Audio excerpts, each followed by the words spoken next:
Olha, a gente destaca agora o combate ao coronavírus. O CEO da Pfizer declara que a quarta dose da vacina será necessária. A gente recebe aqui a Camila Yunis com as informações, o que o empresário justificou, qual a necessidade. Lembrando que o governo de São Paulo e outros estados já vinham afirmando sobre essa possibilidade, não é, Camila? Pois é, Tiago. Ele disse que a terceira dose é muito boa para evitar casos graves da doença e também o óbito por coronavírus, mas que a terceira dose ela não evita as contaminações. E é justamente esse o objetivo, seria esse o objetivo com a quarta dose, evitar o aumento das infecções. Inclusive, a China, que foi o país onde se descobriu o coronavírus, registrou ontem o maior número de casos diário de coronavírus. Foram 3.939 casos confirmados. Então, em alguns países a gente tem esse aumento de casos de coronavírus e, portanto, essa declaração de ontem do CEO da Pfizer falando sobre a necessidade de uma quarta dose. Lá na China, inclusive, com esse aumento, em Xangai foram fechadas escolas, pessoas voltaram para as casas, justamente adotando medidas restritivas contra o coronavírus, como a gente viu no início da pandemia. Aqui no Brasil, Tiago, a gente tem vivenciado uma redução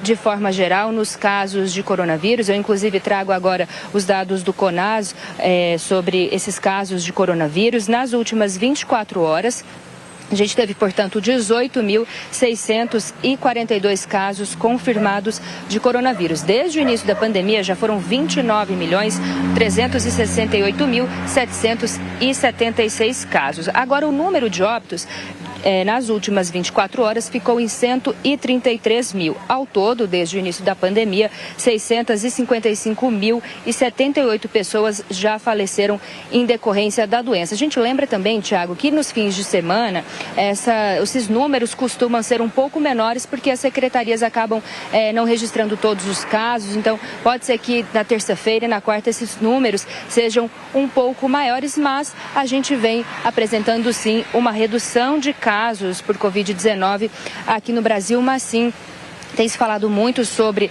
a necessidade de quarta dose. Muitos especialistas falam sobre a necessidade dessa dose de reforço, sobretudo para os mais idosos, que são os que têm tido mais internações nesses últimos tempos. A vacinação, para muitos especialistas, a gente tem visto, foi o que possibilitou essa redução de casos. O Brasil já tem aí cerca de 73% da população com o esquema vacinal completo. E a gente traz até, Tiago, uma pesquisa que foi feita pelo governo do estado de São Paulo, né, reiterando aí essa importância da vacinação, que apontou que o número de mortes por Covid-19 aqui em São Paulo é 26 vezes maior em pessoas que não tomaram a vacina. Então, fica aí essa importância da vacinação e essa discussão sobre uma possível quarta dose.